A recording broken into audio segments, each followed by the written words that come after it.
네, 현재 시간 2시 50분 지나고 있습니다. 코스피는 1.09% 오름세를, 코스닥은 1.28% 상승, 코스닥의 탄력도가 더 커지고 있습니다. 외국인의 매수도 유입되고 있는데요. 현재 시장 눈에 띄는 특징주 더 들고 가야 될지 매도해야 될지 고스톱으로 정리해 드릴게요. 이번 시간 김태성 본부장과 함께하겠습니다. 안녕하십니까?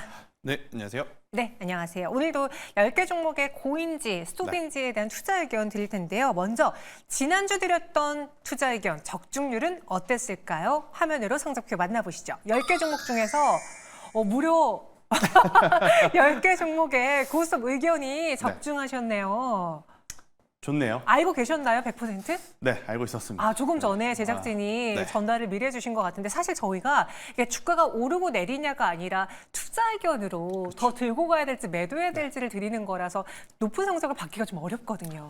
그래서 오늘 또 많은 분들이 그럼 오늘도 잘하나 보자 하실 것 같아서 오늘도 열심히 한번 뽑아왔습니다. 알겠습니다. 네. 과연 현재 시장에 어떤 특징주들이 주목을 받고 있을까요? 인기 검색 상위, 거래량 상위, 급등 급락 종목 중에서 골라봤습니다. 10개 종목이 모두 다 빨간불을 켜고 있는데요. 대한전선을 포함한 오늘 전선주 여전히 그렇죠. 뜨거웠고 HMM 그리고 두산에너빌리티, LS, 램테크놀로지 있습니다. 첫 번째 수상한 종목 후보는 LS로 가볼게요. 저희가 이제 저희끼리 좀 자화자찬하는 게 지난주에 딱 금요일 마감했을 때 밸류 프로그램 때문에 저 PBR주들 눈 띄고 그리고 요즘 전력주가 강하니까 LS 어때요? 라는 질문을 저희가 이건희 대표님께 드렸고 LS 눈여겨보자라고 했는데 오늘 급등을 보여주고 있습니다. 어떤 매력이 있을까요? 이 회사. 워낙 식구들이 다 돈을 지금 잘 벌고 있어요. 네, 그냥 단순히 기대감뿐만 아니라 정말로 이제 숫자를 좀 찍어가고 있기 때문에 LS그룹 혹은 LS 지주사 같은 경우에는 여전히 더 좋은 퍼포먼스를 좀 보일 가능성이 굉장히 높다라고 좀 말씀드릴 수 있을 것 같아요. 일단 1년 전으로 좀 되돌아가 보면 LS 같은 경우에는 2차 전지에도 살짝 엮일 수 있겠다라는 이야기가 나오면서 한 차례 급등, 엄청나게 큰 변동성을 주이긴 했습니다. 하지만 그것이 단기적으로는 독이 됐었던 것 같아요. 다른 기업들이 어떻게 보면 수급에 대한 매물 소화를 하면서 좋은 모습을 보일 때 LS 같은 경우에는 그동안 정말 가지 못했었던 종목군 중에 하나였는데 AI 생태계가 지금 여러 산업, 여러 기업을 지금 먹여 살리고 있는 것 같습니다. AI 생태계 확장에 따라서 전력 수요가 급증을 하고 이 부분이 단순히 우리나라뿐 아니라 글로벌적으로 지금 나타나는 환경이다 보니 LS 전선, LS 일렉트릭, LS 에코 이러한 기업들을 모두 가지고 있는 LS가 가장 지금 수혜를 받는 기업이다라고 좀 보시면 될 것 같고요. 또 이제 올해 초부터 이 저 PBR 관련주들, 그러니까 수급 밸류 프로그램을 통해서 가장 큰 수혜를 누가 받을 것이냐? 일단은 금융주, 은행주, 증권, 보험주들이 멈춰 수혜를 좀 받았었는데 이들 같은 경우에는 사실 이제 배당락이 지나고 나서부터는 투자에 대한 매력도가 다소 개인 투자자분들에게는 좀 부담이 될 수밖에 없었거든요. 그럼 그 빈 공간을 누가 과연 차지할 것이냐? 현대차, 기아, 두산, CJ, 바로 LS 같은 기업들이 차지할 가능성이 높다라고 기대를 했었는데 LS는 단순히 기대뿐만 아니라 이 기대에 충족시키는 지금 실적을 보유하고 있어서 저는 조금 더 봐도 괜찮은 기업이 아닐까라는 의견 드려보도록 하겠습니다. LS 추가적으로 봐도 괜찮다. 현재장에서도 좀 장대 양봉이 그려져 있거든요. 그럼 목표 라인은 어디까지 볼까요? 저는 LS 같은 경우에는 지금 구간보다 전고점을 한 번 더 넘어가는 것을 좀 기대해 볼 필요는 있을 것 같아요. 그래서 17만 원이라는 가격대 그 이상을 한번 저는 노려봐도 괜찮다 생각이 들고 있고 지주사잖아요. 그러니까 지주사를 투자함에 있어서 우리가 단기적으로 트레이딩 하시려고 들어오신 분은 없을 거예요. 만약 단기적으로 매매하고 싶으셨다라고 하면 LS 에코 에너지도 있고 대한, 대원, 가온전선 이러한 기업들도 있는데 LS를 또 투자를 하시는 분들 같은 경우에는 길게 보실 분들이 저는 많다 생각이 들어서요. 지금 가격대에서 만족하지 마시고요. 조금 더 들고 가셔서 17만 원이라는 가격대까지 한번 보시는 것도 나쁘지 않다라는 의견 드려보도록 하겠습니다. LS 전고점까지도 볼 수 있다. 저는 이미 충분히 많이 올라왔다라고 생각했는데 더 갈 수 있어 보입니다. 저희는 고로 의견 드리겠고요. 이어서 두 번째 수상한 종목 후보도 보시죠. 이번엔 셀트리온입니다. 오늘 또 셀트리온은 뉴스가 나왔어요. 이 진펜트라 등재, 이거 어떤 뉴스입니까? 일단 미국 쪽에 이 판로를 확보했다라는 게 중요합니다. 아. 그러니까 그동안에 이제 계속 셀트리온 같은 경우에는 갈 것 같은데 하면서 가지 못했었던 것은 새로운 제품에 대한 어떤 판로 확보를 하지 못했었던 부분인데, 이 진펜트리라고 하는 제품에 대한 판로가 북미 쪽으로 이제 확보가 되었다라는 뉴스가 오늘 나왔죠. 그러니까 좋을 때 좋은 뉴스가 나왔기 때문에 저는 굉장히 좋게 좀 해석을 해야 된다라고 좀 말씀드릴 수 있을 것 같고요.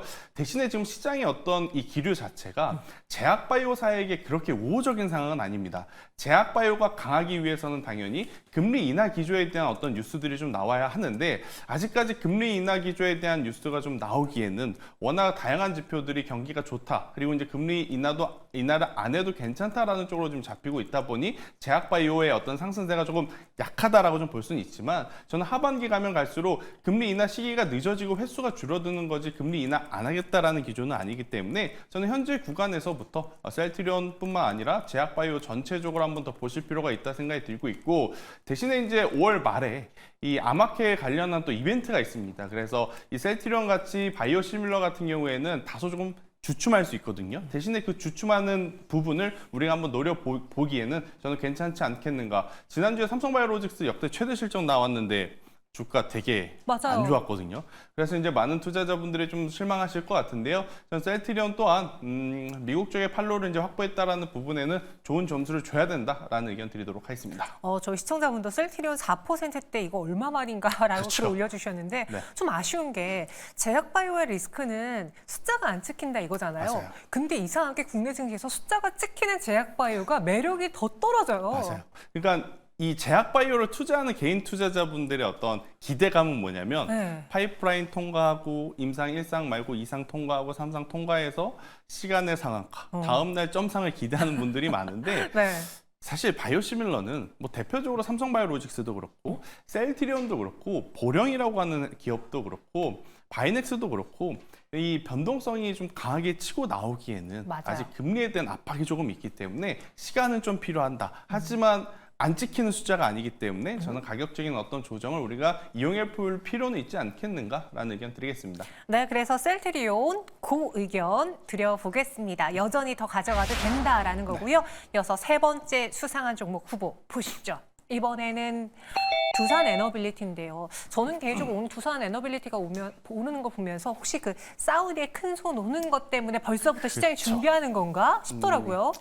네옴시티의 기대감은 다소 조금 주춤한 지가 꽤 됐습니다. 오래됐어요. 그렇죠. 네. 꽤 됐죠. 네, 꽤 됐지만 여전히 반도체 IT가 이 원전에 대한 어떤 심리까지도 잘 버텨주고 있는 상황 속에 정말 오랜만에 중동 인사의 어떤 이 만남을 좀 기대를 하는 투자자분들이 가장 먼저 지금 떠올리시는 것은 이 원전 쪽인 것 같아요. 그러니까 플랜트 산업 쪽. 그 기준으로 본다라고 하면 두산 에너빌리 같은 경우에는 실적도 굉장히 견고하게 나왔었고, 지금 네옴시티가 아니더라도 이 반도체 IT 생태계 확장에 따라서 전력이 많이 필요를 할 때 SMR, 소형 원전에 누가 더 특화되어 있느냐? 그리고 이제 SMR뿐만 아니라 이 중동 쪽을 생각을 해보면 대형 원전에 대해서 누가 더 특화되어 있느냐? 이 장단점을 가지고 있는 기업들을 좀 찾기가 어려운데, 사실 대형 원전 쪽은 두산 에너빌리티보다는요 현대 쪽이 더 맞습니다. 하지만 이제 반도체 IT와 중동 쪽 모두 이제 두 마리 토끼를 좀 잡을 만한 기업이 뭐가 있을까라고 하면 두산 에너빌리티가 지금 당연히 떠오를 수밖에 없다 보니까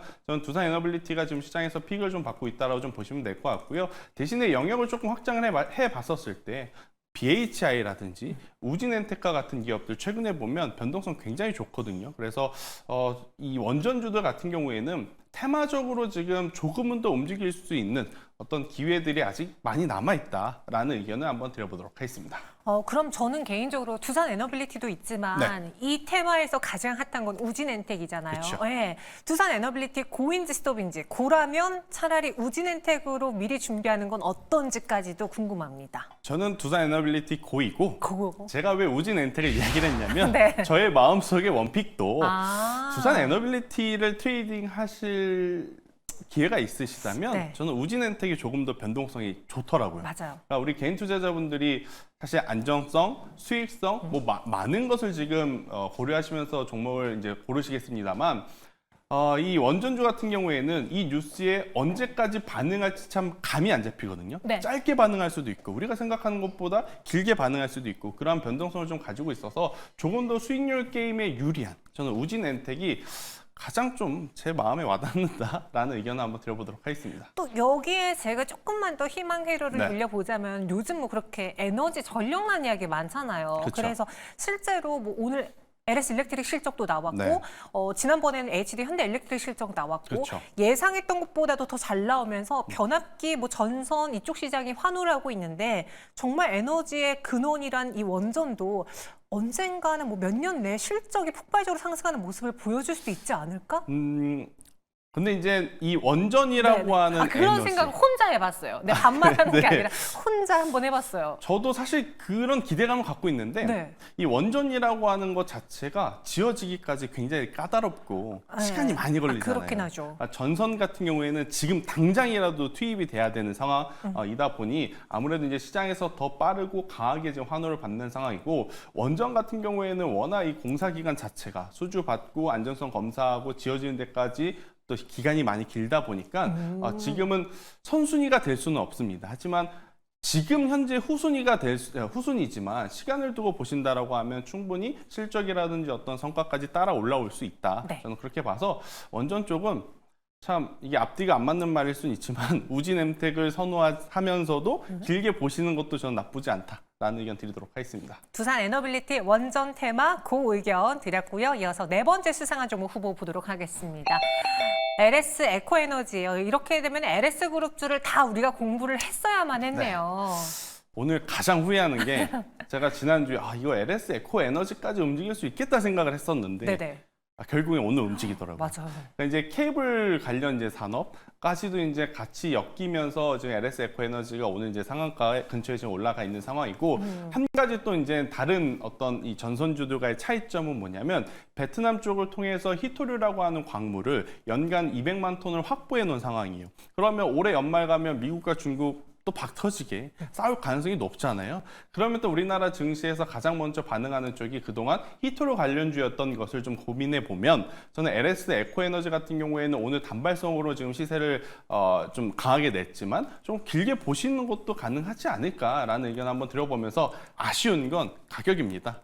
상한가에 들어가기 때문에 사고 싶어도 지금 못 사실 것 같은데 일단 쫓아가시기보다는 저는 가격적으로 조정이 나왔을 때 LS 에코에너지는 하반기 미국의 대선 결과에 따라서 한 번 더 움직일 수 있다라는 것을 인지를 하시면서 천천히 한번 다시 공략을 해보시는 것도 괜찮다라는 의견 드리도록 하겠습니다. 일단 현재 구간에서 보유하신 분들은 상한가에 풀리지 않으니까 매도할 필요는 없겠네요. 그럼요. 저는 이번 주 수요일 날이 하필이면 우리나라 휴장인데 쉬워요. 좀 아쉽죠. 네. 이렇게 된 상황이에요. 왜냐하면 안 그랬으면 더 좀 갈 수 있을 것 같은데 내일 또 장 초반에 차익 매도 물량이 일시적으로 나올 수 있음을 좀 인지를 하시면서 지금 말고요. 만약 오늘 상한가가 풀리면 저는 빠르게 대응이 좀 필요하지만 그렇지 않다면 편안하게 내일 오전에 일정 부분은 좀 수익 챙겨 가보자라는 의견 드려보도록 하겠습니다. 네, LS 에코에너지 현재도 상한가 유지하고 있고요. 고인데 내일 변동이 좀 있을 수 있다라는 것 염두에 주세요. 이어서 마지막 수상한 종목 후보는 SK이노베이션으로 가보겠습니다. 실적 어땠어요? 괜찮았습니다. 네, 생각한 것보다 제 기준으로 봤었을 때는 좀 괜찮더라고요. 네. 그리고 이제 SK이노베이션 같은 경우에는 이 영업이익이 그래도 회복했다라는 것에 이제 시장에서는 좋은 점수를 준 것 같고, 특히나 이제 SK온에 대해서는 일단 흑자 전환의 기대감이 여전히 지금 남아 있는 상황에 이보다 더 나쁠 수는 없다라는 게 저는 주요 투심의 회복 원인인 것 같습니다. 일단 유가에 대한 어떤 회복도 있었고 또 정제 마진 부분에 따른 이 영업 이익 실적 회복도 좀 있었기 때문에 저는 SK이노베이션 같은 경우에는 다른 2차 전지 밸류체인과 같이 조금 길게 보셔야 되겠지만 일단 한쪽 산업, 그러니까 화학이라든지 정유 쪽에서 정말 좋은 또 이 회복하는 모습을 좀 보일 수가 있어서요. SK이노베이션도 현재 구간이 정말 낮은 가격이거든요. 네. 그래서 낮은 가격이기 때문에 기술적으로 더 반등은 나올 수 있다라는 의견에 고 의견을 한번 드려보도록 하겠습니다. SK이노베이션 고 의견입니다. 이번 실적 나쁘지 않았다라고 평가를 해주셨어요. 네. 현재는 5.25% 상승 보여주고 있고요. 아직 갈 길이 멀긴 한데 꾸준히 좀 올라가줬으면 좋겠습니다. 그럼 전체 10가지에 대한 의견은 어떨까요? 다 고일지. 램테크놀로지만 스톱이네요. 이게 고민이 많았어요. 네. 그러니까 이게 최근에 유리기판 관련주들의 어떤 패턴이 반도체 IT 투톱이 밀리면 좀 강하더라고요. 아, 약간 이렇게 시소처럼요. 반대로 반도체 IT 투톱이 강하면 또 이쪽이 약할 가능성이 높아서 네. 오늘 사실 지수 좋은데 투톱은 좀 약하거든요. 맞아요. 그러다 보니까 유리기판 관련해서 삼성전기 그리고 이제 램테크놀로지 그리고 이제 캠트로닉스, YS캔 같은 관련 기업들이 굉장히 좋은데 만약 삼성전자라든지 SK하이닉스가 한 번 더 시세 탄력을 좀 받게 되면 오히려 또 유리기판 관련주들이 잠시 쉬어갈 수 있지 않겠는가라는 생각이 들어서 단기적인 조정을 조금은 대응을 해보셨으면 저는 좋겠다라는 의견에 스탑을 좀 드렸다라는 의견 드리도록 하겠습니다. 네, 램테크놀로지만 스톱을 받았습니다. 그럼 이 9개 중에 오늘의 베스트 종목이 나올 것 같은데요. 어떤 종목일까요? 저는 LS를 결국 보셔야 될 것 같습니다. LS 에코에너지 안 당기십니까? LS가 더 나을 것 같아요. 네. 아, 그래요? 네, 일단 LS 에코에너지가 만약 오늘 윗꼬리가 좀 달리면 또 이런 말은 하면 안 되죠. 또 가지고 네네네. 계신 분들이 있어서 그러니까 약간의 매수할 기회를 줬다라고 하면 LS 에코에너지가 더 좋았겠지만 지금 그렇지 않은 상황 기준으로 본다면 저는 LS가 워낙 우리가 기대할 요소들이 많습니다. HD현대 일렉트릭 재련 경기 한번 봐보세요. 그들이 그 가격까지 정말 올라감에 있어서 맞아요. 단순히 이제 기대감으로 올라가는 것이 아니라 수출 데이터 찍혀 있고 실적이 찍혀주면서 올라갔기 때문에 저는 LS 또한 충분히 올라갈 수 있다. 만약 LS 전선이 유가증권 시장에 상장이 되어 있다면 LS 전선을 이야기해 드렸겠죠. 하지만 이제 LS 전선이 아직은 없기에 저는 LS를 여전히 좀 보셔야 되지 않을까라는 의견을 드려보도록 하겠고요. 앞서서도 한번 제가 어디 가격까지 이제 볼 거냐 말씀 주셔서 제가 네. 답을 드렸는데 17만 원이라는 가격대까지 저는 보시는 게 맞고 대신에 밀려 내려왔을 경우에 손절은 좀 아니다 싶지만 그래도 리스크 관리 차원에서의 매도 가격은 10만 원이라는 가격대 이탈 시에는 대응을 하자라는 의견 드려보도록 하겠습니다. 목표 주가는 17만 원, 그리고 손절가는 10만 원 제시해 드렸습니다. 이렇게 오늘도 종목으로 이야기 나눠봤고요. 오후장 포트 정리에 도움이 되셨길 바라면서 인사드릴게요. 자세한 설명 고맙습니다.